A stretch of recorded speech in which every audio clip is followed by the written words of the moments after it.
A millionaire helped a little boy selling candles in the cold. What the boy revealed broke his heart. The grand ballroom of the Ritz-Carlton sparkled with champagne flutes and designer gowns. Michael Harrison, CEO of Harrison Enterprises, had just pledged $1 million to the Children's Future Foundation, earning a standing ovation from New York's elite. Outside, snow fell silently on Fifth Avenue, where a different scene unfolded. A small boy, no more than 12, stood shivering in threadbare clothes, clutching a basket of handmade candles. His cardboard sign, written in unsteady letters, read, "Buy a candle, save my mother." As Michael stepped out into the bitter cold, their worlds were about to collide in ways neither could imagine. Hey friends, curious to know where you're watching from? Drop your location in the comments and hit subscribe to join our growing family. Let's create something special together. At 45, Michael Harrison embodied the American dream, or at least its glossy surface. His corner office on the 50th floor of Harrison Tower commanded Manhattan's skyline, yet lately he found himself staring past the glittering horizon, lost in haunting memories. 10 years ago, he'd lost his best friend, David Walker, in a tragic accident that still visited his nightmares. David had pushed Michael out of a speeding truck's path, sacrificing his own life in a split second of heroism that Michael could never repay. The weight of that sacrifice had driven Michael to build Harrison Enterprises into a billion-dollar empire, as if success could somehow justify his survival. His ruthless efficiency had earned him the nickname the Architect of Change. In corporate circles, a polite euphemism for his aggressive restructuring strategies. 5 years ago, he'd orchestrated the largest layoff in company history, cutting 3,000 jobs to streamline operations. The board had praised his decisive leadership. The business press had lauded the surge in stock prices. But the faces of those employees still haunted him. Behind the facade of America's most eligible bachelor divorced, no children, with a string of brief relationships, Michael lived a surprisingly austere life. His penthouse apartment housed a single photo of his mother working 3 jobs to put him through college. She'd passed away just as success finally arrived, never seeing the empire her sacrifice had built. The irony wasn't lost on him. He'd become a master at measuring everything in dollars and cents, yet couldn't calculate the true cost of his choices. His public persona was carefully crafted: generous philanthropist, visionary leader, self-made success story. The annual charity gala at the Ritz-Carlton was his crowning achievement: $1 million to children's causes, all cameras capturing his benevolent smile. Yet in quiet moments, he questioned whether writing checks could really change lives. His mother had taught him that true help came from the heart, not the wallet.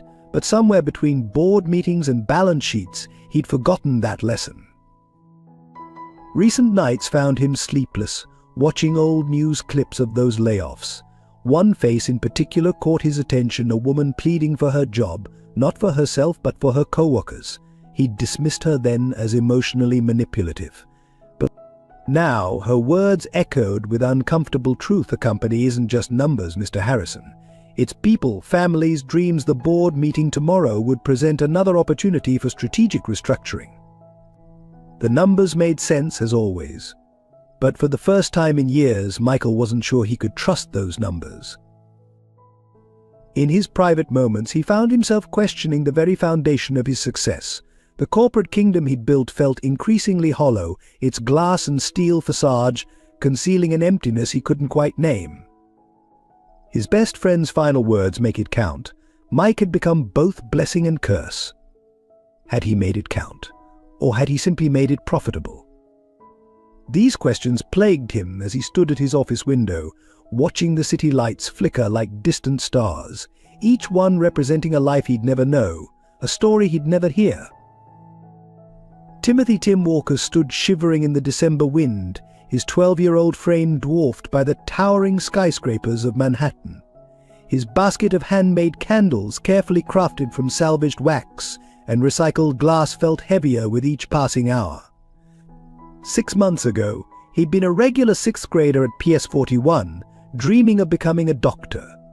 Now, he was the secret breadwinner of his family, having forged his mother's signature to withdraw from school. a decision that gnawed at him daily.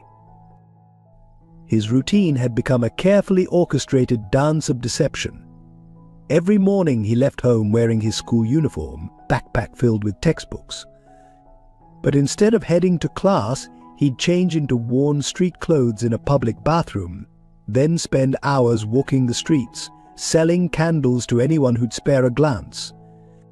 His mother, Sarah, believed he was thriving in school. He'd even created fake report cards using skills learned from YouTube tutorials. The guilt of lying to her was only outweighed by the necessity of survival. In his jacket pocket, he carried two crucial items: his mother's heart medication prescription and a threatening note from Joey the Shark Collins, demanding this week's loan payment. The loan sharks had seemed like salvation 2 months ago when the medicine ran out and insurance denied coverage. Now, their 30% weekly interest had become a noose slowly tightening around his young neck. He'd learned to navigate their world with disturbing efficiency, knowing which streets to avoid, when to pay just enough to keep them at bay, how to hide the bruises from their reminder visits. Despite everything, Tim maintained a stubborn optimism that surprised even him.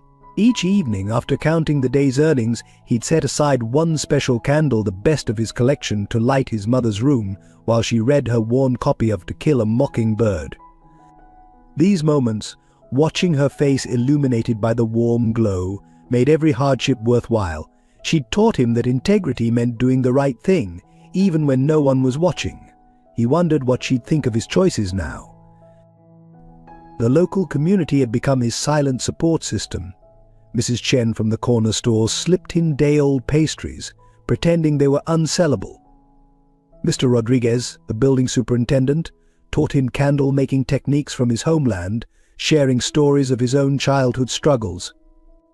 Even stern-faced MS. Patterson from the library looked the other way when he spent hours studying there, keeping up with his schoolwork in secret. Most nights, exhausted from miles of walking, Tim would climb into bed, still wearing his clothes, ready to run if the loan sharks came calling. He'd stare at the photo of his father, a man he knew only through his mother's stories, and wonder if he'd be proud or disappointed. His father had died a hero, his mother said, saving his best friend's life. Tim often dreamed of being that kind of hero, of saving his mother not just from illness but from the crushing weight of poverty that had followed his father's death. Until then, he'd keep selling his candles, one small light against the growing darkness. Sarah Walker lay in her narrow bed, each breath a careful negotiation with pain. At 42, her once vibrant face bore the hallmarks of prolonged illness: sunken cheeks, dark circled eyes, and skin that had forgotten the touch of sunlight. The small apartment, though meticulously clean thanks to Tim's hidden efforts, carried the sterile scent of medication and the lingering warmth of hope that refused to die. 5 years ago, she'd been a senior accountant at Harrison Enterprises, her desk adorned with Tim's artwork and dreams of his college education. The layoff notice had come without warning, a corporate restructuring, they called it. She remembered standing in Michael Harrison's office, not pleading for herself but advocating for her colleagues with young families. A company is more than its bottom line, she'd argued, her voice steady despite the trembling in her hands. He hadn't recognized her, how could he? David's widow was just another number on a spreadsheet. She'd kept her connection to his past hidden, honoring her late husband's wish that his sacrifice never become an obligation. The heart condition had manifested gradually: shortness of breath, unexplained fatigue, then the devastating diagnosis.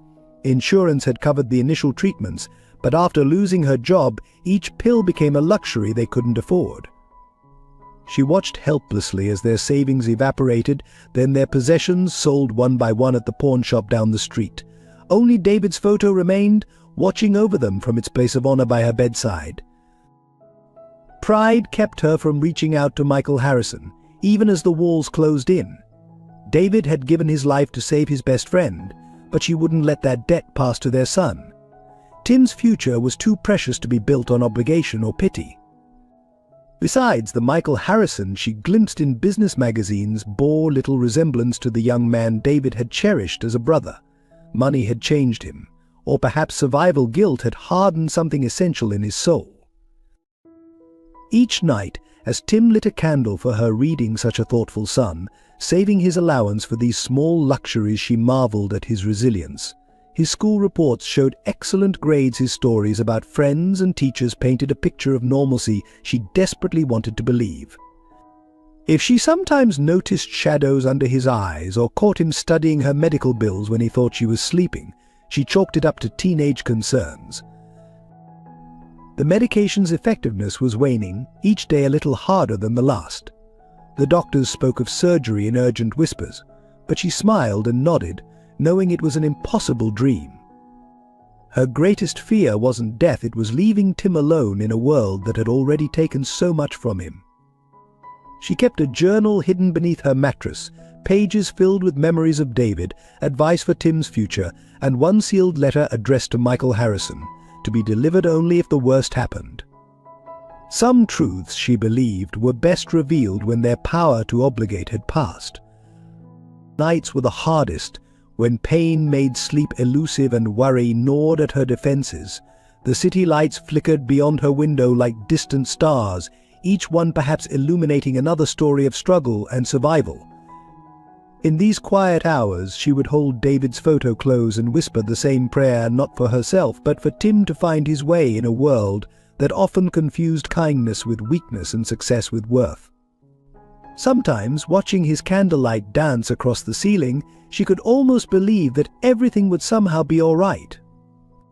The glittering facade of the Ritz-Carlton seemed to mock the bitter December night as Michael Harrison emerged from the annual charity gala.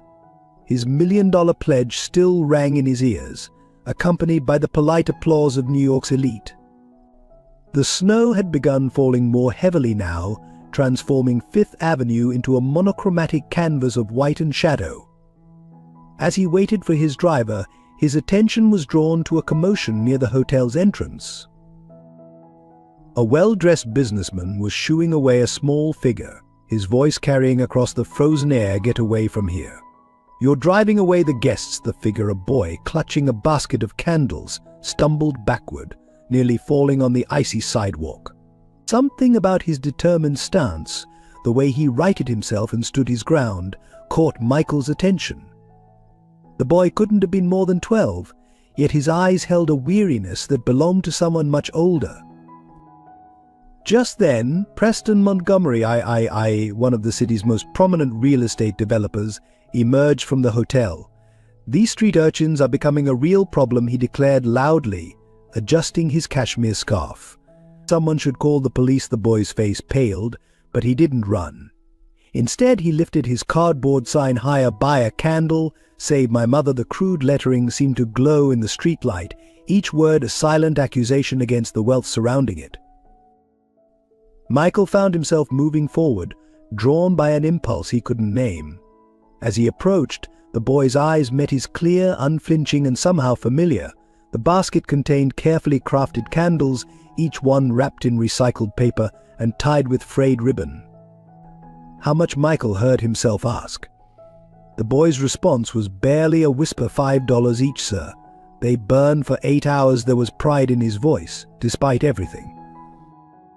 Something about this scene felt like a crossroads, a moment when the universe held its breath.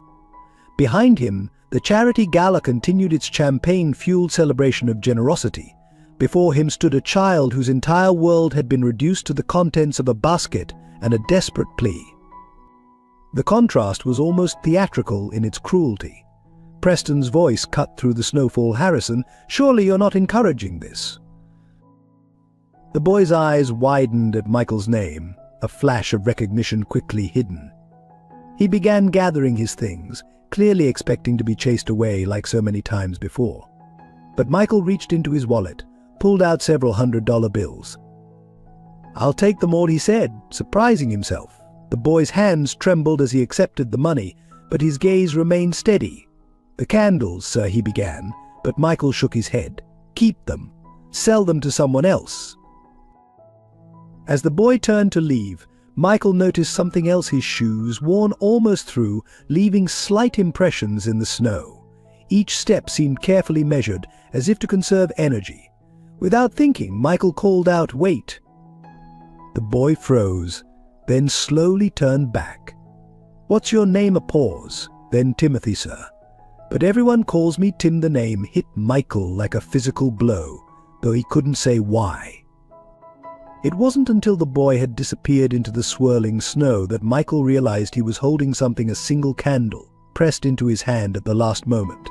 The label read simply, "For those who need light in dark places." The next morning, Michael found himself parked in an unmarked car on a grimy street in the Lower East Side, watching Tim's determined figure navigate the morning crowd. His private investigator's preliminary report lay on the passenger seat: Timothy Walker, age 12. Lives with mother Sarah Walker. Father deceased.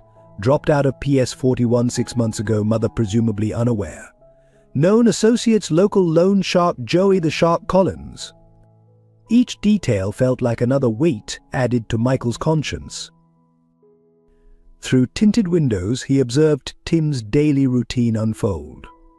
The boy's choreography was precise, changing from school uniform to street clothes in a public restroom, carefully arranging his candles in the basket, checking a worn notebook that presumably contained his accounts.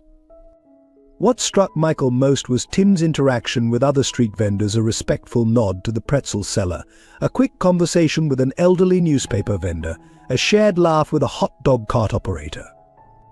This wasn't just survival, it was community. The loan shark connection worried him most. Joey Collins had a reputation for using children as drug mules, starting them with small loans that quickly became impossible to repay. Michael's sources confirmed Tim owed nearly $5,000 now, with 30% weekly interest, a death sentence disguised as salvation. The boy's latest payment was due tomorrow, and the whispers on the street suggested Joey's patience was wearing thin. As the morning progressed, Michael witnessed Tim's selling technique. The boy had an innate understanding of human psychology, approaching couples rather than single people, timing his pitches during coffee breaks, positioning himself near office buildings during lunch hour. Each rejection seemed to strengthen his resolve rather than diminish it. When an elderly woman stopped to buy a candle, Tim spent extra time helping her secure it in her shopping bag, refusing the additional tip she offered. By mid-afternoon, Michael had seen enough to form a plan. A quick call to his security team confirmed Joey Collins's location: a dingy betting shop 3 blocks away. Another call to his lawyer set the machinery of corporate acquisition in motion. By sunset, Harrison Enterprises would own every debt in Collins's portfolio, effectively neutralizing the immediate threat. But Michael knew this was just treating symptoms, not the disease. The real shock came when his investigator delivered Sarah Walker's medical records. The heart condition was severe, requiring immediate surgery. The procedure's success rate dropped dramatically with each passing week. But insurance had denied coverage due to a pre-existing condition clause, a clause implemented during Michael's own corporate restructuring 5 years ago. The irony was bitter enough to taste. Local inquiries painted a broader picture of quiet dignity. Neighbors spoke of hearing Tim practicing school lessons late at night, of seeing him help elderly residents with groceries, of his daily visits to the library to keep up with his studies. The building superintendent mentioned Tim's interest in learning candle-making techniques, describing hours spent perfecting each creation. "That boy," the super said, "he's got something special, like he's carrying light itself." As dusk approached, Michael watched Tim count his day's earnings in a secluded doorway. The boy's shoulders slumped with exhaustion, but his movements remained methodical. He separated the money into careful piles: loan payment, medicine, household expenses. The smallest pile, labeled Mom's Book Fund in careful handwriting, contained a single dollar bill. When Tim finally headed home, Michael noticed he'd kept one candle aside, the best one, wrapped in silver paper. The investigator's report mentioned Tim lighting a candle each night while his mother read. Some rituals, it seemed, were worth any sacrifice. Michael's decision crystallized during that evening's board meeting, where ironically another round of strategic downsizing was being discussed. The conference room buzzed with PowerPoint presentations and profit projections, but his mind kept returning to Tim's worn shoes in the snow. When Preston Montgomery, now joining via video call, suggested targeting the company's healthcare division for cuts, Michael felt something snap inside him.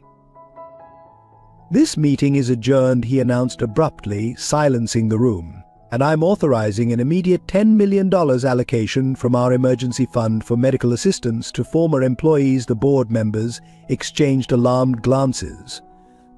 Preston's voice crackled through the speakers. "Michael, that's not your decision to make unilaterally.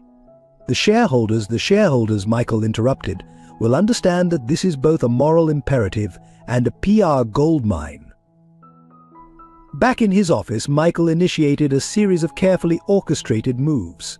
First, he transferred $5 million of his personal funds into a newly created trust. His legal team would handle Joey Collins. The loan shark's entire operation would be dismantled by morning. Next, he arranged for Sarah Walker's immediate admission to Mount Sinai Hospital under his private insurance. The surgery would happen within 48 hours. The doctors were clear about the urgency. But complications arose almost immediately.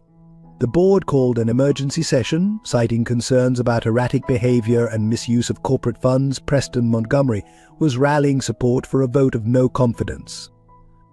The media caught wind of the story. Harrison Enterprises CEO's mysterious charity personal redemption or corporate scandal. The stock price dropped 7 points in after-hours trading.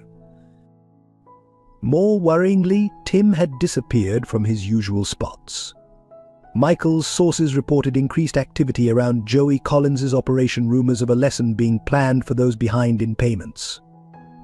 The boy's absence felt ominous, especially given Collins's reputation for violence. Time was becoming a critical factor, but moving too quickly could spook either Tim or Collins, with potentially disastrous consequences.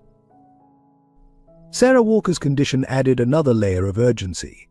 The hospital admission would require her signature, but how to approach her without revealing Tim's secret life? The medical records indicated her condition was deteriorating faster than expected. Each hour of delay increased the risks. Michael found himself standing at his office window, watching the city lights flicker like distant candles, feeling the weight of consequences cascade through every possible decision. His assistant interrupted his thoughts with more pressing news. The board had called an emergency press conference for tomorrow morning. The implications were clear. They were moving to oust him.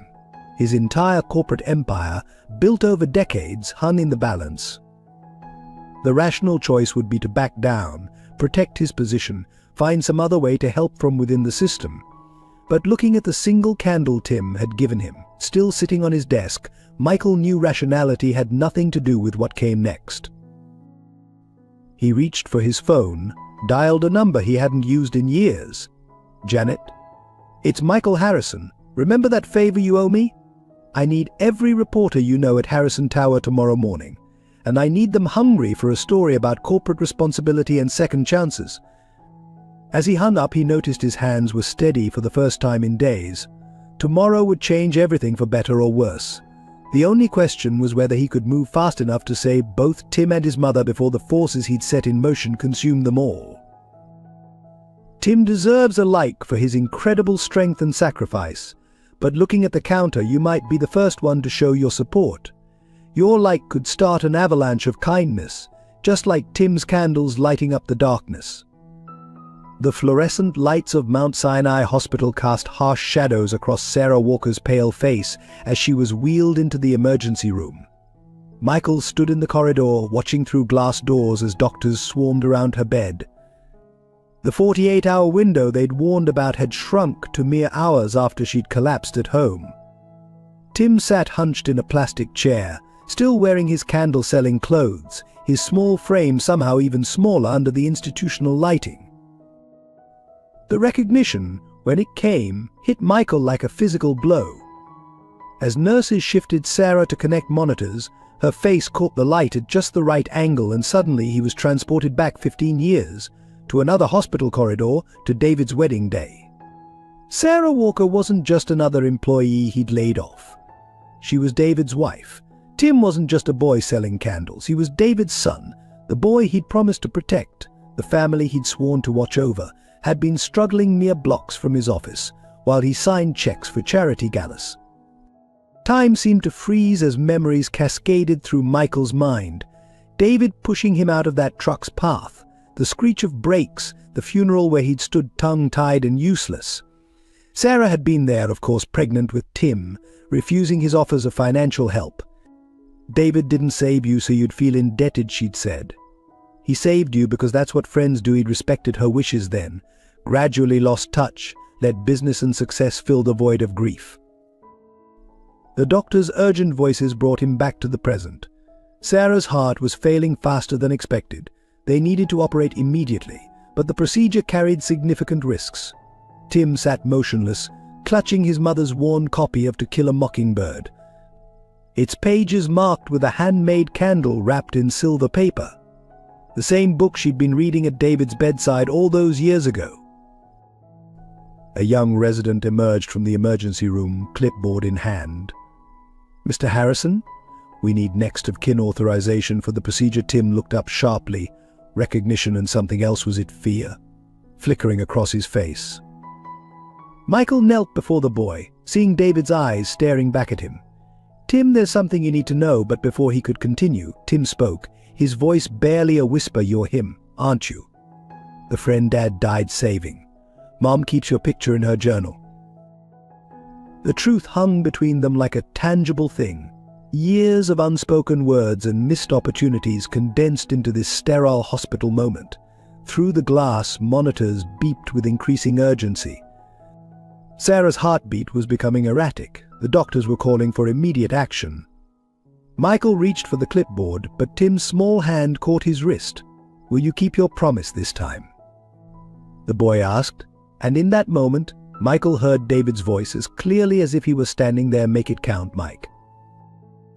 The Harrison Enterprises boardroom crackled with tension as Preston Montgomery I paced before the assembled board members. News of Michael's unilateral decision to allocate $10 million for former employees' medical care had leaked to the press, sending the stock into freefall.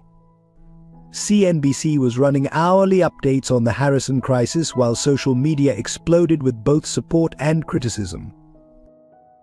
"Ladies and gentlemen," Preston's voice cut through the murmurs, "we're facing an unprecedented situation.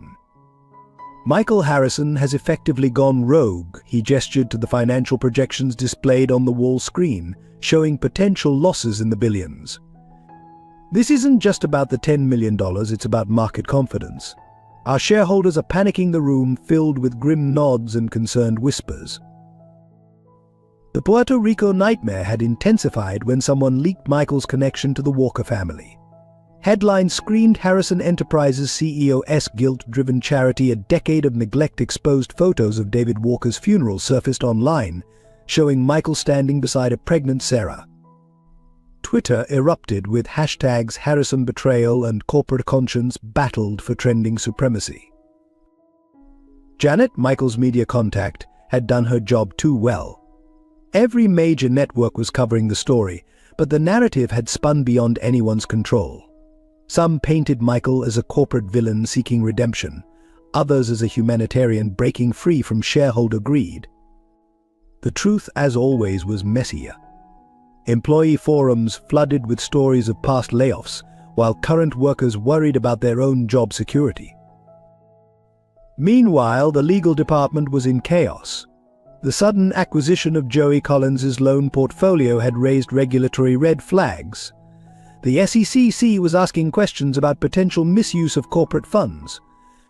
Worse, Collins himself had vanished, but not before allegedly transferring sensitive information to Preston's private email information that could prove Michael had known about the Walkers' situation years ago.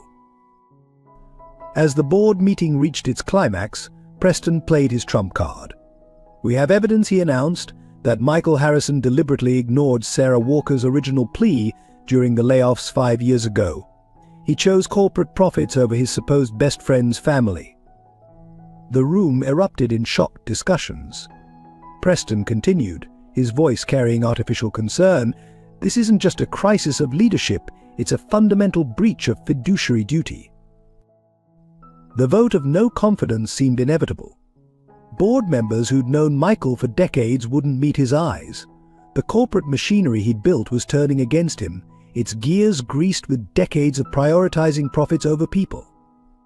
His phone buzzed constantly with messages from the hospital. Sarah's condition was critical, time running out. The choice was becoming stark: his company or his conscience. But just then, Tim's small figure appeared in the boardroom doorway, still wearing his street clothes, eyes red from crying. The room fell silent. "My dad," he began, his voice shaking but determined, "saved Mr. Harrison's life because he believed every person deserves a second chance." He pulled out a stack of papers, Sarah's original letter to Michael, never opened, found in her hospital room. Maybe it's time someone saved Mr. Harrison too. The boardroom held its breath as Tim began to read aloud, his mother's words from 5 years ago echoing through the silence like a prophecy finally fulfilled. Michael's internal struggle reached its breaking point as he stood between the hospital room and the boardroom, physically and metaphorically torn between two worlds. Sarah's letter, now crumpled in his hand, contained words that haunted him. "I'm not writing to ask for my job back, Michael, but to remind you of what David always saw in you, a heart bigger than your bank account." The monitors behind him beeped steadily, marking each precious moment of Sarah's fragile heartbeat. The corporate crisis loomed like a gathering storm. Preston Montgomery had mobilized the board, shareholders were demanding explanations, and the media circus showed no signs of abating. His phone buzzed incessantly with urgent messages from his legal team. The SEC investigation was expanding, and rumors of insider trading around the medical fund allocation were surfacing. Everything he'd built over 20 years teetered on the edge of collapse. Tim's presence complicated everything. The boy had refused to leave his mother's side, maintaining his vigil with the same quiet determination he'd shown selling candles. His words in the boardroom had stunned everyone into silence, but their impact was quickly fading against the tide of corporate interests. Preston's team was already spinning a narrative about emotional manipulation and breach of fiduciary duty. Sarah's condition had deteriorated faster than anyone expected. The doctors spoke in urgent whispers about the need for immediate surgery, but the hospital's legal department was hesitating over the insurance paperwork. Michael's personal guarantee had raised red flags in light of the corporate investigation. Every minute of delay increased the risk, yet moving too quickly could trigger legal complications that might prevent the surgery altogether. In his pocket, Joey Collins's loan book felt like a burning coal. The loan shark's disappearance had sparked a turf war in the neighborhood, and some of his less savory associates were asking questions about Tim's whereabouts. The boy's safety was yet another variable in an increasingly complex equation. Michael had promised David to protect his family, but every attempt to help seemed to make things worse. Time was running out on multiple fronts. The board meeting was reconvening in an hour for the final vote. The hospital needed immediate authorization for surgery.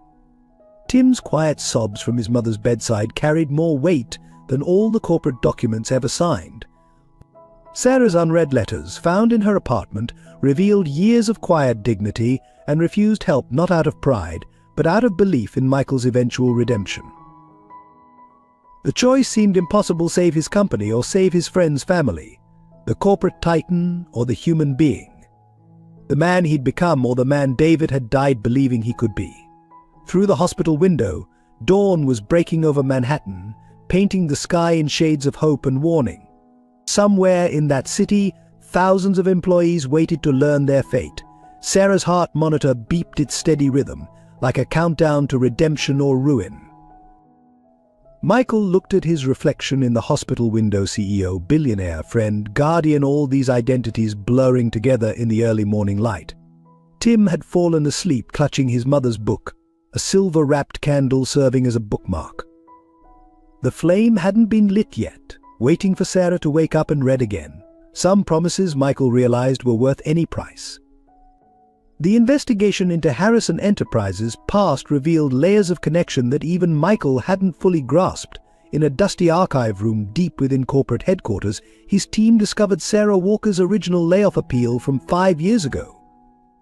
It wasn't just a plea for her job, it was a carefully documented case showing how the company could achieve the same cost savings through alternative measures, protecting hundreds of families in the process. Each page of Sarah's presentation told a story of someone affected by the layoffs: single mothers working multiple shifts, employees caring for elderly parents, children whose college dreams depended on their parents' health insurance. She'd included personal statements, financial projections, and even a detailed restructuring plan that would have preserved most jobs while still satisfying shareholders. The board had never seen it. Michael had dismissed it without reading, too focused on quick results. More devastating was the discovery of dozens of letters Sarah had written over the years, each returned unopened. They weren't requests for help, but updates about Tim, his first steps, his love of reading, his father's smile appearing in his growing features. She'd kept writing even after the layoffs, believing in the friend David had died saving. The last letter, dated just months ago, simply said, "David was right about you, Michael. Someday you'll remember why he called you brother." Michael's own mother's story emerged as a parallel narrative. Hospital records showed she'd received life-saving treatment years ago from an anonymous donor, the same procedure Sarah now needed.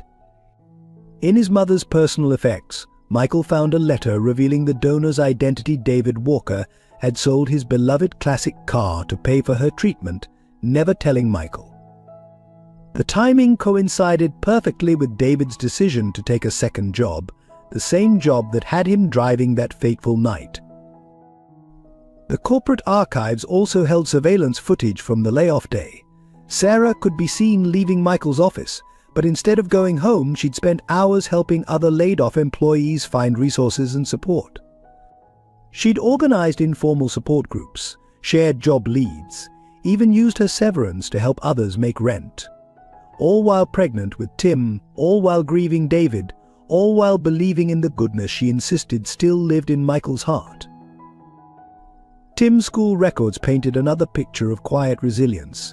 Before dropping out, he'd maintained straight A's while participating in the school's peer tutoring program. His teacher's notes described him as exceptionally empathetic and wise beyond his years.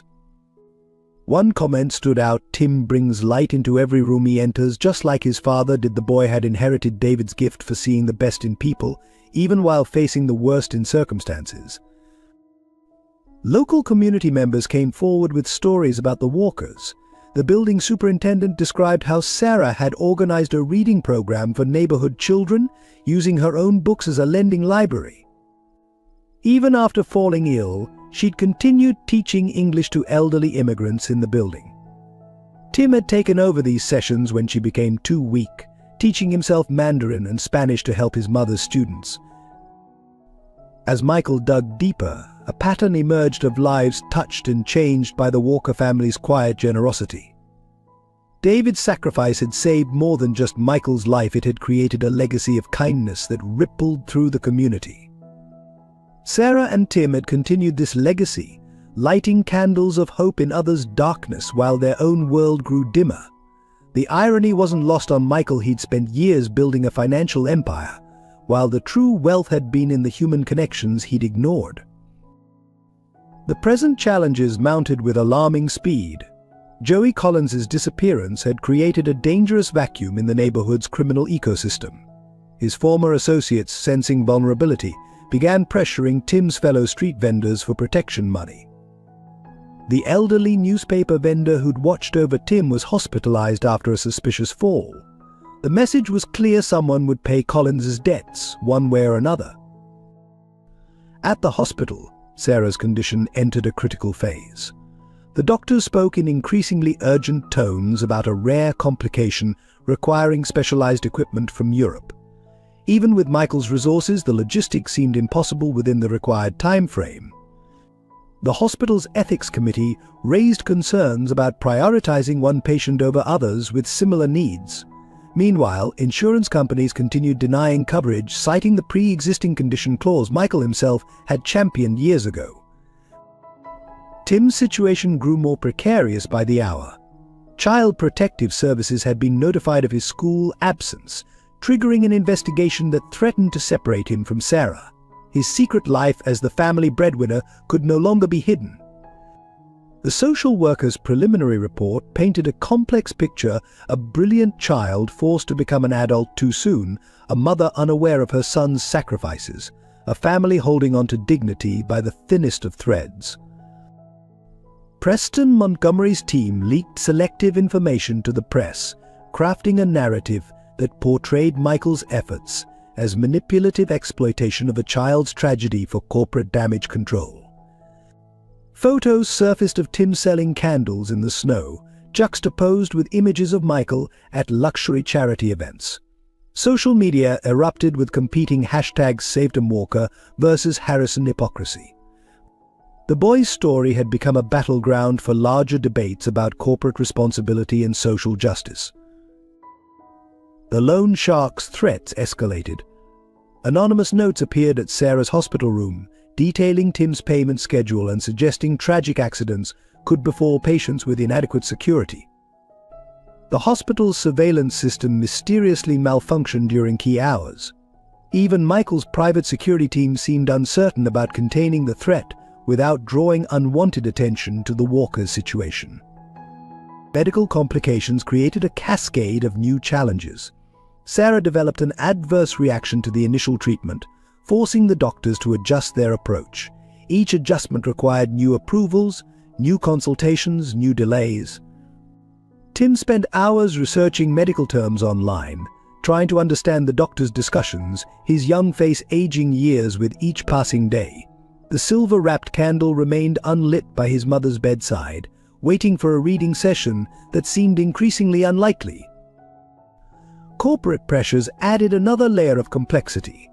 The SEC investigation expanded to include Michael's personal finances, freezing assets he'd earmarked for Sarah's treatment. Board members who'd initially supported his humanitarian gesture began distancing themselves as shareholders filed lawsuits. The company's stock price continued its downward spiral, threatening pension funds and small investors who'd trusted in Harrison Enterprises' stability. Time became the enemy on all fronts. Sarah's doctors warned that the window for successful intervention was closing rapidly. Child Protective Services scheduled a hearing that could remove Tim from the hospital. The board prepared for a final vote that would determine Michael's fate and, by extension, his ability to help the Walkers. Each hour brought new complications, new threats, new impossible choices between bad alternatives. The candle Tim had given Michael sat on his desk, its wick unburned, like a reminder that sometimes the smallest light must guide the largest decisions. Through the crucible of crisis, profound transformations were reshaping every character. Michael Harrison, once celebrated for his ruthless business acumen, found himself rediscovering emotions he'd buried beneath years of corporate armor. Each hospital visit stripped away another layer of the CEO persona, revealing the young man David had once called brother. His hand, so steady signing multi-million-dollar contracts, now trembled when helping Tim with his homework in the hospital waiting room. Tim's evolution was equally striking, but in the opposite direction. The boy who had mastered the art of childhood deception began embracing brutal honesty. During a particularly difficult night, he confessed everything to Michael: the loan sharks, the dropped classes, the forged report cards. "I thought being strong meant handling everything alone," he said, eyes fixed on his mother's hospital room. "But Dad's letters say true strength is knowing when to let others help." This mature insight, coming from a 12-year-old, left Michael questioning every decision he'd made in the name of strength. Sarah's transformation, though unconscious, manifested through the impact she had on others. Hospital staff fought to be assigned to her room, drawn by the peaceful atmosphere Tim created with his nightly readings and carefully placed candles. Young residents found themselves lingering after rounds, moved by the boy's dedication and Michael's unexpected presence. Her room became a kind of sanctuary where titles and status meant nothing against the measure of human connection. The corporate world witnessed its own metamorphosis. Younger board members, initially silent during Preston's attacks, began speaking up about corporate responsibility. Employee forums filled with stories about Sarah's kindness during the layoffs, how she'd helped others even while facing her own crisis. A grassroots movement started among current employees, pledging portions of their salaries to support medical care for laid-off colleagues. Even Preston Montgomery showed signs of change, though perhaps not the kind he intended. His aggressive pursuit of Michael revealed a desperate fear of his own irrelevance. During one heated board meeting, his voice cracked. While reading Sarah's old letters, this woman believed in the human side of business. While we celebrated its elimination, the irony of his unintentional self-indictment wasn't lost on those present. The neighborhood around Tim's apartment building underwent its own transformation. News of Joey Collins's loan shark operation sparked community action. Local business owners, many of whom had watched Tim grow up, organized patrols. The building superintendent rallied residents to share security camera footage with authorities. What began as protection for one boy became a movement to reclaim the community from predatory influences. Michael's personal staff revealed unexpected depths of loyalty. His assistant, working late into the night, uncovered archived emails proving Sarah had tried to warn the company about predatory lenders targeting laid-off employees. His security team, typically stoic, took turns watching over Tim during hospital visits.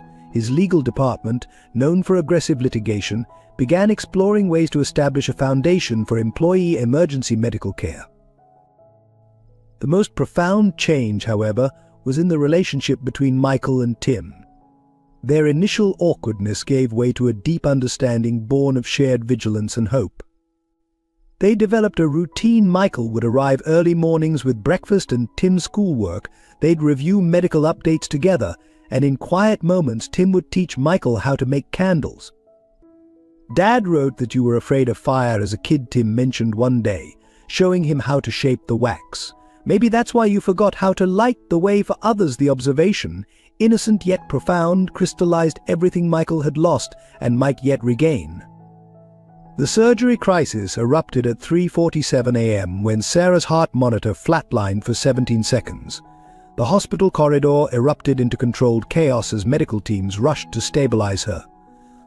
Tim, awakened by the commotion, stood pressed against the wall, his small frame nearly disappearing into the institutional paintwork. The silver-wrapped candle clutched in his hands trembled like a captured firefly. Dr. Eleanor Chen, the lead cardiac surgeon, delivered the news with clinical precision. Sarah's heart was failing faster than anticipated. The specialized equipment from Europe was still 12 hours away. "We have two options," she explained, her eyes moving between Michael and Tim. "Wait for the equipment and risk complete failure, or attempt a more dangerous alternative procedure." Now the unspoken statistics hung in the air. The alternative carried a 40% survival rate. Time became a tangible enemy. Every beep of the heart monitor marked another moment slipping away. The hospital's ethics committee demanded an immediate decision, citing resource allocation protocols. Insurance administrators called repeatedly, raising concerns about liability. The hospital's legal team hovered nearby, forms and waivers clutched in nervous hands. The situation complicated further when Sarah briefly regained consciousness. Her first words were about Tim's schooling, unaware that her son hadn't attended classes in months. The boy's face crumpled as she praised his perfect attendance, her weak voice filled with pride. Michael watched Tim struggle with the weight of his deception, knowing that truth at this moment could be another kind of fatality. Dr. Chen's team prepared both surgical suites. They couldn't afford to waste time once a decision was made. The European equipment might arrive in time to save Sarah's life, or it might come too late to matter. The alternative surgery could save her immediately or end all possibility of recovery. Every medical professional who examined the case came to different conclusions, their expert opinions creating a cacophony of conflicting advice. Meanwhile, Sarah's condition continued deteriorating. Her oxygen levels dropped dangerously low, then stabilized and dropped again. Each recovery seemed weaker than the last. The monitors tracked this decline with mechanical indifference, their digital displays mapping the geography of approaching crisis. Tim had begun timing the intervals between emergency responses, his young mind instinctively seeking patterns in chaos. The hospital chaplain arrived uninvited, adding another layer of urgency to the situation. His presence sparked something in Tim, who suddenly produced a letter from his backpack one Sarah had written to be opened only in emergency. Michael recognized the handwriting from the unopened letters in his office. Tim's hands shook as he held it out. Mom said if anything happened, you had to read this first, before deciding anything. The letter's contents would change everything, revealing secrets that would make the current crisis seem simple in comparison. As Michael reached for the envelope, another alarm blared from Sarah's room. The medical team rushed in again, this time with crash carts. Dr. Chen's voice cut through the chaos. We need a decision. Now the letter remained unopened in Michael's hands as time ran out, forcing a choice between impossible options. The Harrison Enterprises boardroom became a battleground at precisely 9 a.m. Preston Montgomery. I stood before the assembled board members, shareholders, and media representatives, his silver hair catching the morning light like a general's helmet before battle. Ladies and gentlemen, he began, we're here to address the most significant breach of corporate governance in our company's history. The evidence against Michael mounted with orchestrated precision. Financial records showed the emergency medical fund's creation had bypassed standard protocols. Internal emails suggested Michael had known about Sarah Walker's situation for years. The stock price plummeted with each new revelation, decades of corporate value evaporating in hours. Legal teams from both sides filled the room's periphery, their laptops creating a wall of blue screens. The SEC investigation findings arrived in real time, each new document projected onto the massive screen behind Preston. Graphs showed the company's market value decline, employee confidence metrics, shareholder flight patterns. The data painted a picture of impending corporate collapse. Michael's own board members, people he'd worked with for decades, avoided his gaze.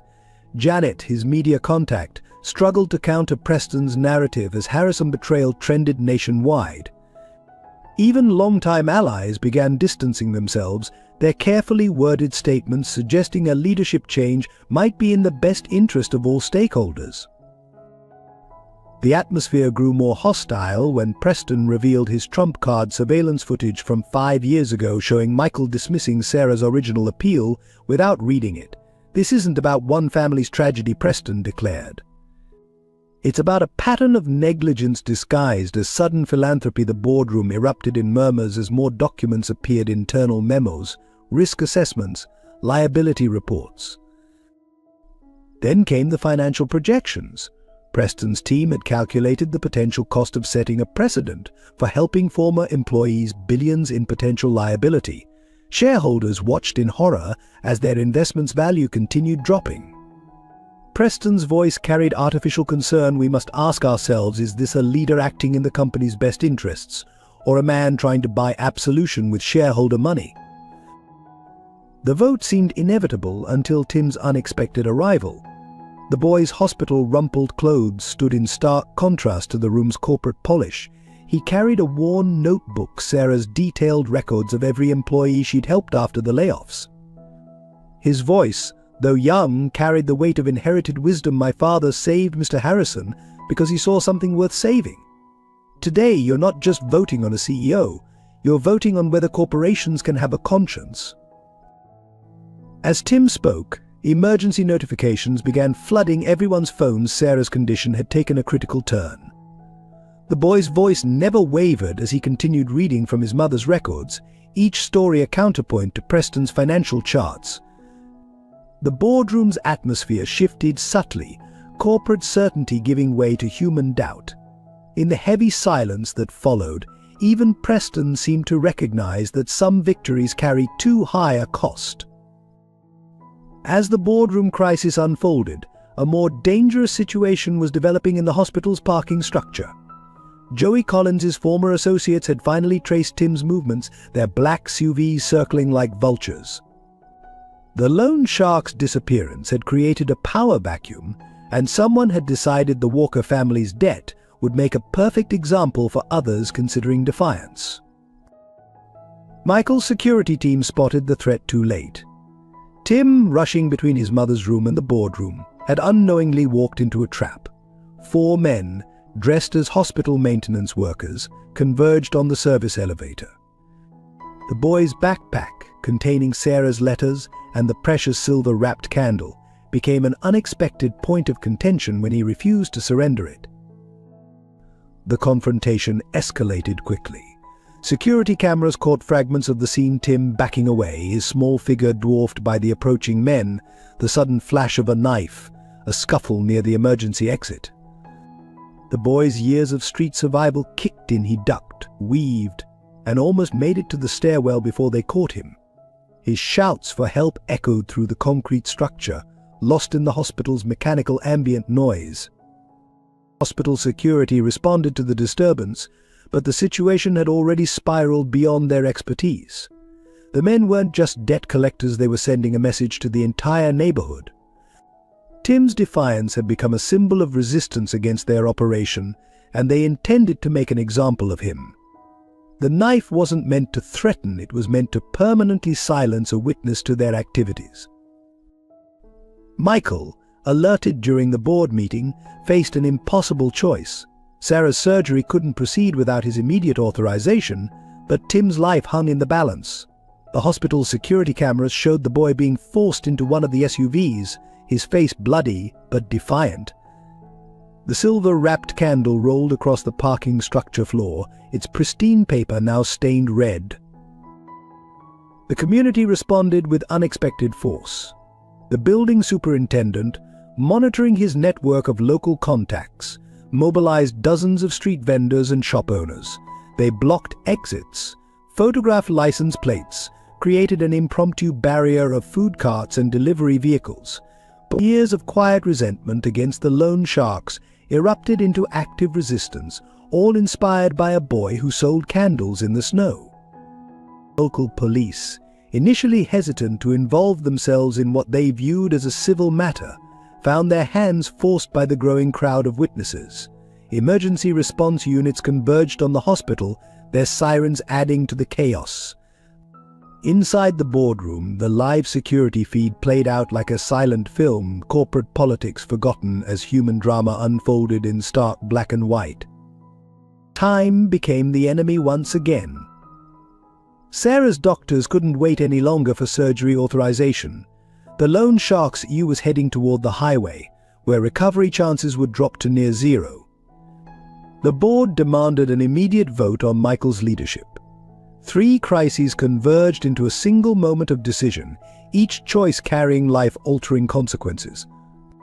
In the parking structure, Tim's silver-wrapped candle continued bleeding color onto the concrete, its untold story seeping away with each passing second.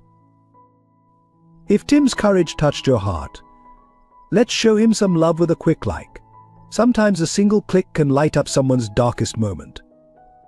Sarah's surgery began at 3:52 p.m., a desperate gamble against failing odds. Dr. Chen's team opted for the alternative procedure, unable to wait for the European equipment as Sarah's vital signs deteriorated rapidly. The operating room hummed with tense efficiency, each medical professional acutely aware that they were attempting a procedure with a 40% survival rate. Complications arose almost immediately. Sarah's weakened heart struggled to maintain rhythm under anesthesia. The surgical team worked with mechanical precision, but each incision revealed new challenges. Blood pressure dropped dangerously low, then spiked unexpectedly. Dr. Chen's voice remained steady, but her eyes betrayed growing concern as each attempted intervention met with partial success at best. The hospital chapel filled with an unlikely congregation. Street vendors from Tim's neighborhood sat alongside corporate executives, their social divisions erased by shared anxiety. Michael paced between the chapel and the surgical waiting area, his phone buzzing constantly with updates about Tim's kidnapping situation. The boy's absence felt like a physical wound, Sarah's only child missing during her most critical hours. Time moved with cruel irregularity. Each update from the operating room carried less certainty than the last. Terms like challenging situation and exploring options replaced the earlier confident surgical plans. The heart monitor's rhythm became increasingly erratic, each fluctuation sending ripples of tension through the surgical team. Dr. Chen's requests for additional equipment and specialists grew more frequent and urgent. The first major crisis hit at hour 2. Sarah's heart stopped completely for 43 seconds. The crash team's response was immediate, but the damage to her already weakened system was severe. As they fought to restart her heart, the monitoring equipment recorded the strain on her other organs. Each resurrection attempt carried its own risks, each success more fragile than the last. Michael watched through the observation window, remembering David's words from years ago, "Promise me you'll look after them." He'd failed that promise spectacularly, and now both Sarah and Tim were paying the price. The surgery's risks, initially calculated at 60% failure, seemed optimistic in light of these complications. Each passing minute decreased the chances of full recovery. A young surgical resident emerged periodically with updates, her scrubs showing increasing signs of the battle being fought inside. The technical medical terminology couldn't disguise the growing uncertainty in her voice. Sarah's system was rejecting standard treatments, forcing the team to attempt increasingly risky interventions. The possibility of permanent damage, even if she survived, grew with each complication. By hour 4, the situation had become critical. Sarah's vital signs weakened despite every medical intervention. The surgical team's movements took on a desperate quality, their practiced efficiency giving way to urgent improvisation. In the chapel, candles flickered like fragile hopes, their light reflecting off tears and worried faces. The silver-wrapped candle from Tim's backpack, recovered from the parking structure, remained unlit, waiting for either a celebration or a memorial. The corporate fallout hit Harrison Enterprises like a tsunami. Markets opened to news of Sarah's critical surgery and Tim's kidnapping, sending the stock into an unprecedented free fall. Trading was halted 3 times before noon as panic selling threatened to erase billions in market value. Preston Montgomery's carefully orchestrated coup had transformed into a public relations nightmare beyond anyone's control. Media outlets swarmed the hospital and corporate headquarters, their coverage growing increasingly sensational. Harrison Enterprises' corporate greed leads to kidnapping screamed one headline. Another reads CEO's redemption attempt ends in tragedy. Social media exploded with competing narratives, turning the Walkers' personal tragedy into a referendum on corporate responsibility. Employee morale plummeted as internal documents leaked to the press. Sarah's original layoff appeal, with its prescient warnings about predatory lenders targeting vulnerable employees, went viral. Former workers came forward with stories of hardship following the mass layoffs, each account adding fuel to the public outrage. The company's carefully cultivated image of corporate citizenship crumbled under the weight of revealed truths. Harrison Tower became a fortress under siege. Protesters gathered in the plaza, holding candlelight vigils that mockingly echoed Tim's street sales. Security personnel struggled to maintain order as journalists attempted to infiltrate the building. Inside, employees whispered about updating their resumes as human resources dealt with the flood of resignation letters. The board's emergency session devolved into chaos when news of Sarah's surgical complications arrived. Preston's triumph turned to ash as shareholders demanded explanations for the company's handling of the crisis. His attempts to distance the board from Michael's decisions backfired as questions arose about corporate oversight and ethical responsibilities. The carefully prepared vote of no confidence became a referendum on the entire leadership structure. Legal threats multiplied hourly. Class action lawsuits emerged from former employees affected by the healthcare policy changes. Regulatory agencies announced investigations into potential securities violations. Even Preston faced scrutiny as evidence suggested he had actively suppressed Sarah's original warnings about predatory lending practices in employee communities. Michael's personal reputation, once the gold standard of corporate leadership, lay in ruins. Financial networks ran endless loops of his previous interviews about necessary downsizing and strategic resource allocation, contrasting them with images of Tim selling candles in the snow. His billion-dollar philanthropy was recast as guilt-motivated manipulation, his recent attempts to help the Walkers portrayed as too little, too late. By afternoon, Harrison Enterprises' market value had dropped 40%. Institutional investors publicly distanced themselves from the company, pension funds initiated emergency reviews, and corporate partners began suspending joint ventures. The empire Michael had spent decades building was collapsing in real time, its foundations eroded by the human cost of its success. In the boardroom, Preston stared at the stock ticker with hollow eyes, finally understanding that some victories came at too high a price.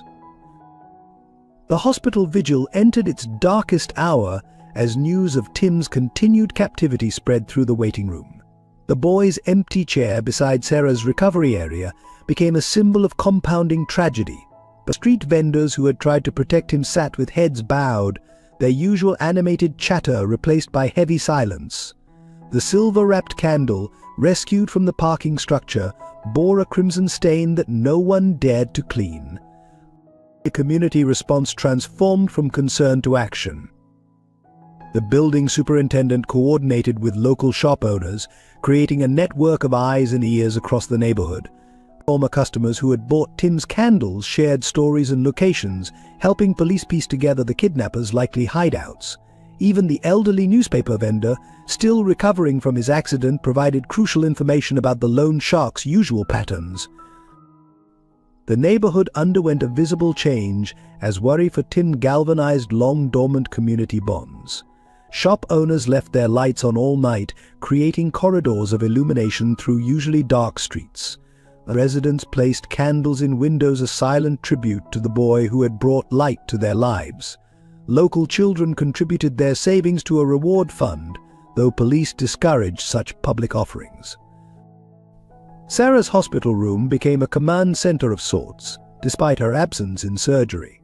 Nurses who had witnessed Tim's daily devotion to his mother coordinated with police, sharing security footage and observations.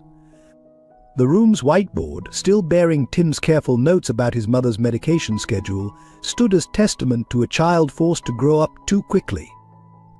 Personal sacrifices multiplied as the community mobilized. The Korean grocery store owner closed his shop to help search, forgetting it was his busiest day. A rival candle seller from the next block provided detailed maps of abandoned buildings where loan sharks often conducted business.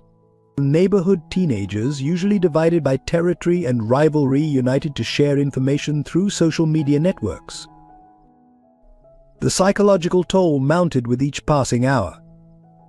Michael found himself staring at David's old photos, seeing Tim's features reflected in his father's smile.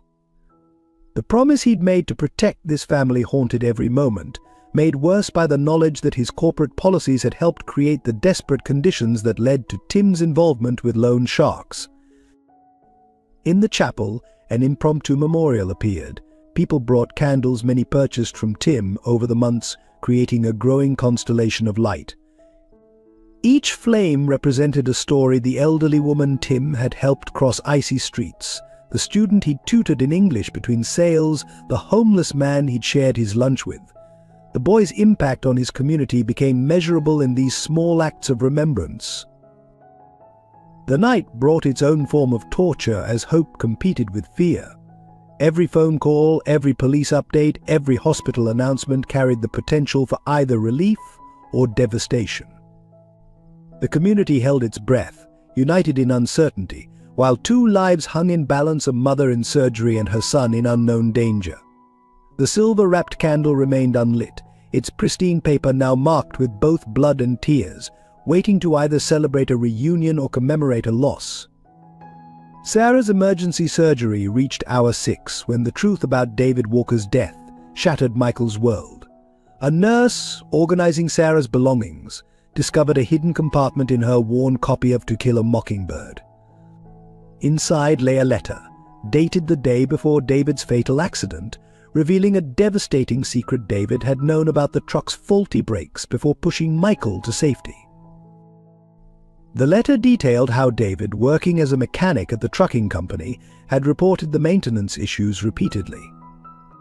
His warnings were ignored by management focused on cost-cutting, the same management that would later become Harrison Enterprises' first major acquisition under Michael's leadership. David had chosen that route home deliberately, knowing the truck posed a danger to pedestrians, planning to document the safety violations. Instead, he'd seen his best friend in the truck's path. Each word of David's letter felt like a physical blow. If anything happens to me, he'd written, don't let Michael blame himself. I chose to stand against corporate greed that values profits over lives. My death would be an acceptance of that responsibility, not a sacrifice for friendship. The letter continued, revealing that David had been building a case against the company, gathering evidence of systematic safety violations that prioritize profit margins over worker and public safety. 4 documents spilled from the book's hidden compartment maintenance logs, internal memos, photographs of defective equipment. David had been more than a friend who died saving Michael. He'd been a whistleblower on the verge of exposing dangerous corporate practices. The accident that had shaped Michael's life, driven his pursuit of success, and haunted his conscience had been no accident at all. Sarah had kept this truth hidden for 12 years, honoring David's request not to burden Michael with guilt. Her silence had protected not just Michael's conscience, but also his corporate rise to power. Every unopened letter she'd sent over the years had carried this weight, this unspoken knowledge that her husband's death was entwined with the very business practices Michael would later perfect. The operating room's observation window reflected Michael's shattered expression as the implications cascaded through his mind. His entire empire had been built on the foundation of David's death, a death that didn't just save his life, but should have served as a warning about the human cost of corporate negligence. Every efficiency policy, every cost-cutting measure, every strategic restructuring echoed with new meaning. Time seemed to stop in the hospital corridor as Michael read the final lines of David's letter, I hope my death, if it comes to that, will remind Mike of the values we once shared. Success means nothing if it's built on others' suffering. Sarah knows this truth, but promised to wait until Mike remembers it himself. The letter's edge was worn smooth, suggesting Sarah had read these words countless times during her own struggles. A code blue alarm from the operating room pierced the moment of revelation. As medical staff rushed past him, Michael clutched David's letter, finally understanding that his friend's last act wasn't just saving his life, it was trying to save his soul. Sarah's current fight for survival and Tim's desperate candle sales were the direct results of Michael forgetting that lesson. The truth had waited patiently in a hidden book compartment, emerging only when its message could no longer be ignored. The corporate truth emerged like a slow-motion explosion as Preston's investigators uncovered a trail leading back to David Walker's death. Archived documents revealed that Harrison Enterprises' first major acquisition, the trucking company, where David had worked, came with documented warnings about systematic safety violations. Michael, in his early days as CEO, had personally signed off on burying these reports in favor of cost-efficient restructuring. Legal teams working through decades of corporate files discovered a pattern. Sarah Walker's layoff hadn't been random. Her department had been investigating discrepancies in safety compliance reports across Harrison's subsidiaries. The strategic restructuring that cost her job had effectively dismantled the entire corporate accountability division. Preston's triumphant presentation of these findings to the board backfired spectacularly when journalists connected them to David's accident. The media narrative shifted dramatically as internal memos surfaced showing executives had known about the risks. Headlines transformed from CEO's charity crisis to Harrison Enterprises, a legacy of cover-ups. Business networks ran special reports examining how corporate policies prioritizing profit over safety had contributed to numerous accidents across acquired companies. David Walker's death became symbolic of a larger pattern of corporate negligence. Sarah's original appeal during the layoffs took on new significance when investigators found her encrypted files. She had been building a comprehensive report linking unsafe practices across Harrison's subsidiaries to cost-cutting measures. Her termination coincided suspiciously with her request for access to historical safety records. The board members who had supported her dismissal now faced scrutiny over their knowledge of these connections. Preston's own involvement unraveled spectacularly when his emails revealed he had personally flagged Sarah's investigation for corporate security concerns. His subsequent push for her department's elimination carried overtones of deliberate suppression rather than financial necessity. The man who had positioned himself as the conscience of the board was exposed as one of its primary conspirators. The company's charitable initiatives, including the recent gala where Michael had encountered Tim, appeared in a darker light. Tax records showed donations strategically directed to minimize scrutiny of corporate practices. Even the Children's Foundation that received Michael's $1 million pledge had connections to board members' interests. The entire corporate philanthropy program revealed itself as an elaborate shield for systematic negligence. Former employees came forward with collaborated accounts of safety concerns being dismissed. Maintenance workers, quality control inspectors, and mid-level managers described a culture where raising safety issues led to career suicide.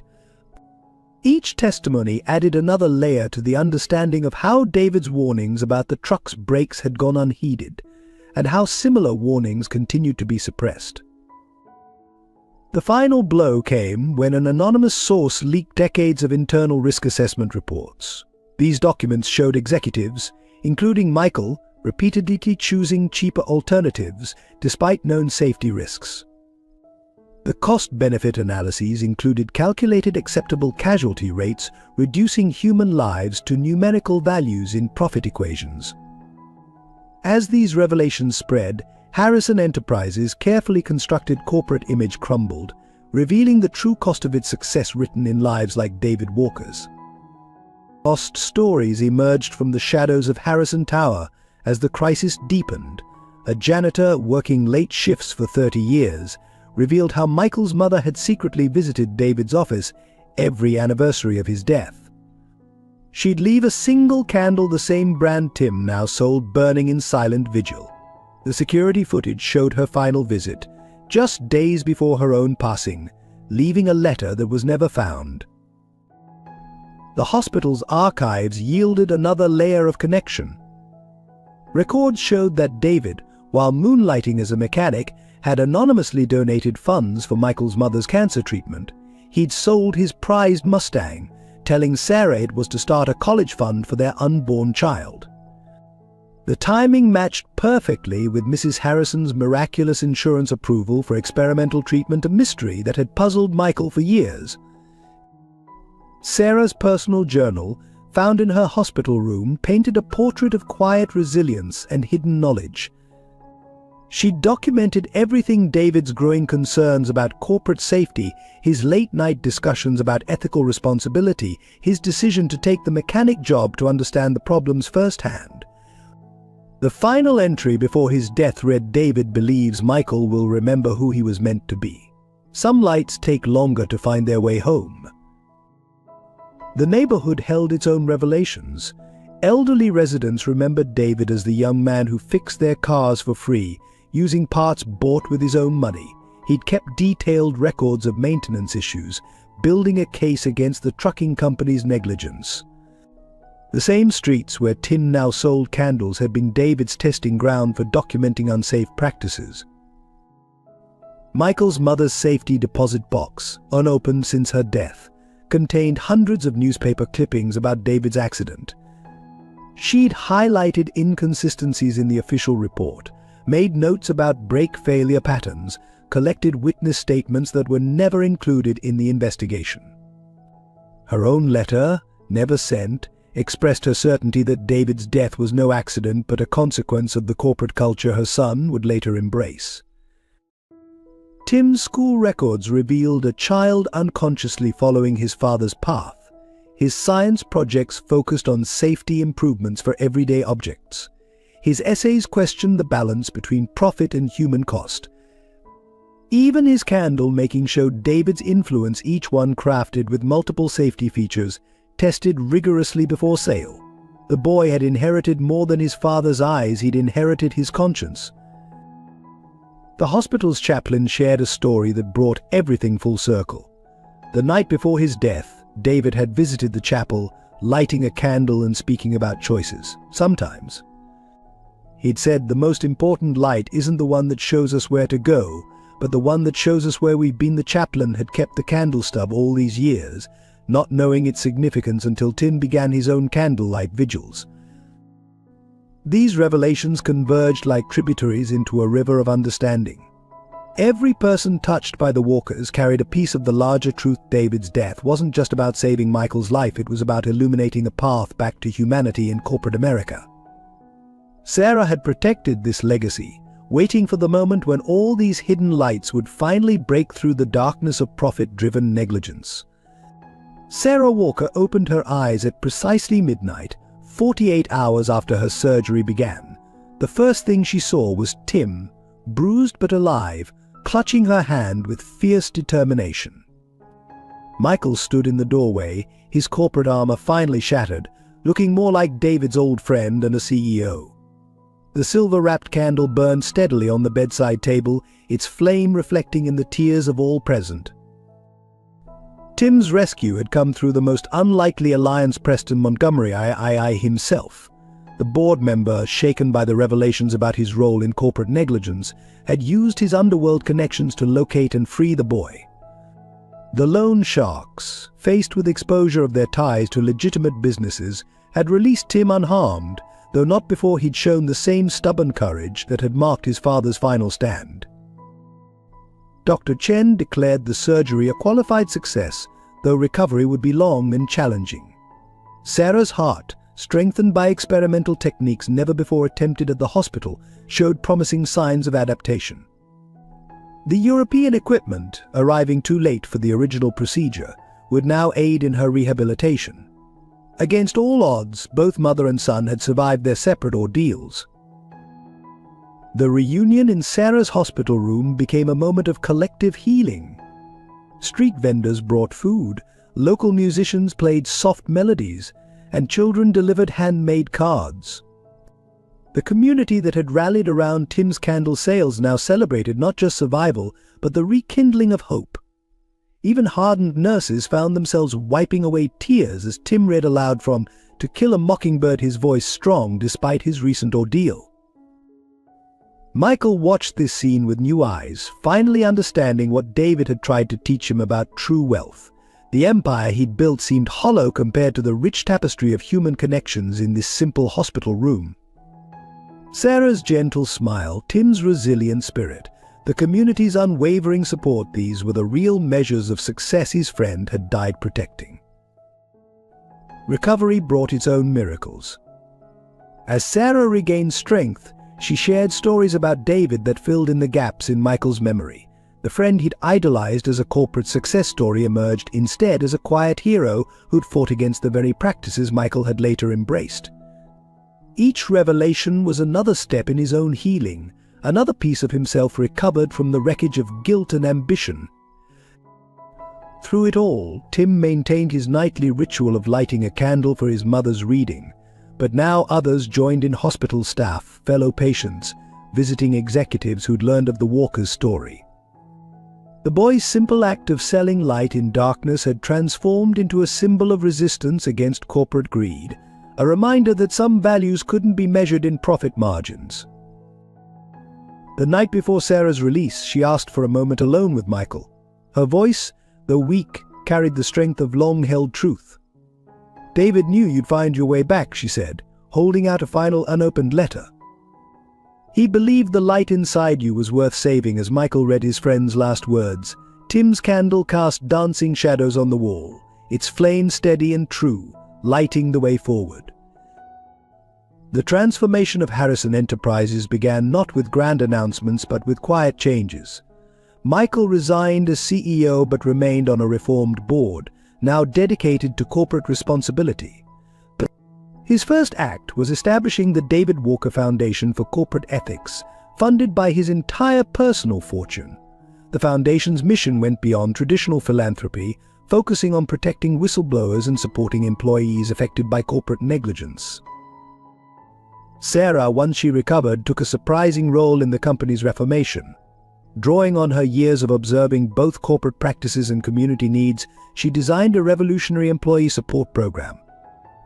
The initiative included comprehensive healthcare coverage, education assistance, and emergency funds, all managed with the same careful attention she'd once given to Tim's candle-selling earnings. But Tim returned to school but maintained his connection to the streets that had sheltered him. His candle-making enterprise evolved into a successful social business, employing local youth and teaching them both craftsmanship and financial literacy. The silver-wrapped candle design became their signature product, each one carrying a small card sharing the story of light in darkness. Preston Montgomery's redemption came through unexpected channels. After resigning from the board, he dedicated himself to exposing corporate malpractice across industries. His insider knowledge, combined with genuine remorse, made him a powerful advocate for reform. The man who had once orchestrated Michael's downfall became a crucial ally in rebuilding the company's ethical foundation. The community around Harrison Tower transformed as well. The building's ground floor became a community center, offering free business development classes taught by former executives. Street vendors who had protected Tim now ran successful micro-enterprises, supported by interest-free loans from the Walker Foundation. The loan shark's former territory bloomed with legitimate small businesses, each displaying a lit candle in their window as a symbol of transformation. Healthcare became the company's new focus, with the Sarah Walker Medical Fund providing support to families facing similar struggles. The program specifically targeted gaps in coverage that had once forced desperate choices on families like the Walkers. Every major medical center in the city now had a special wing dedicated to treating patients regardless of their ability to pay. But Michael's mother's final letter, found during the tower's renovation, revealed her own role in the story. She'd known about David's sacrifice, about the corporate negligence, about everything. Her last words guided the company's new direction. Success isn't measured in dollars, but in the lives we touch. Light one candle, and its flame will show the way to light thousands more. The corporate world watched in amazement as Harrison Enterprises' new model proved both ethically and financially successful. The company's stock, after an initial drop, rebounded to record highs as investors recognized the value of genuine corporate responsibility. Other companies began adopting similar practices, creating a ripple effect of positive change across the business landscape. The light from one boy's candles had indeed shown the way to illuminating thousands more. The final twist in the Walker-Harrison saga emerged 1 year later during the first annual David Walker Memorial Candlelight Vigil. Thousands gathered in the plaza outside Harrison Tower, each holding one of Tim's handcrafted candles. As Michael prepared to address the crowd, a long-hidden safety deposit box was finally opened, revealing David's master plan that had spanned decades beyond his death. Inside were detailed instructions, multiple letters, and legal documents that David had prepared in the months before his fatal accident. He had anticipated everything: the corporate takeover of the trucking company, Sarah's eventual layoff, even the possibility of Tim dropping out of school to support his mother. Each challenge that the family had faced was part of a carefully orchestrated lesson in corporate humanity that David had designed to redeem his best friend's soul. The most shocking revelation came from a video recording David had made the night before his death. In it, he explained how he had secretly purchased controlling shares of Harrison Enterprises through a complex network of small investments. These shares, left in trust for Tim, would mature his 18th birthday, making him the majority shareholder of the company his father died trying to reform. The boy who had sold candles in the snow would inherit the power to ensure the company never lost its light again. Sarah's role in David's plan became clear as well. Her years of sending unopened letters, maintaining silence about corporate negligence, even her careful documentation of Tim's struggles, all were part of building an irrefutable case for corporate reform. She had been not just a grieving widow, but a steward of David's vision for transforming corporate America. Preston Montgomery discovered his own unexpected connection to the story. David had been his anonymous informant years ago, providing evidence of corporate misconduct that Preston had chosen to ignore. The guilt from this revelation drove Preston to establish a nationwide whistleblower protection program, ensuring that no other corporate truth-tellers would die unheard. The community's transformation took on new meaning as David's letters revealed his deep connections to the neighborhood. He had secretly established trust funds for many of the local businesses that had later helped Tim, ensuring that pockets of independent commerce would survive corporate expansion. Even the recipe for Tim's special candles came from David's own experiments with sustainable materials. Michael found personal closure in a letter dated the morning of David's death. His friend had written, "By the time you read this, you'll understand that saving your life was just the beginning. The real rescue was saving you from becoming what you feared, a man who measured life in profit margins. The light of that realization was worth dying for." As the vigil reached its climax, Tim lit the original silver-wrapped candle, the one stained with his blood from the kidnapping, and passed its flame to others. The light spread through the crowd like a living thing, each flame representing a small victory of humanity over corporate greed. In that moment, as thousands of candles illuminated the night, David Walker's final plan achieved its true purpose, proving that one person's light could indeed change the world, one flame at a time. Dear friends, if Tim and Michael's story touched your heart, please hit that subscribe button to support our storytelling journey. Share this tale of redemption and hope with your loved ones. Sometimes a story can light up someone's darkest day, just like Tim's candles. Drop a like if you believe in second chances, and share your thoughts in the comments below. How did the story make you feel? Which character resonated with you most? And the burning question, should we explore what happens next in part 2? Let us know if you're eager to discover the next chapter in this emotional journey.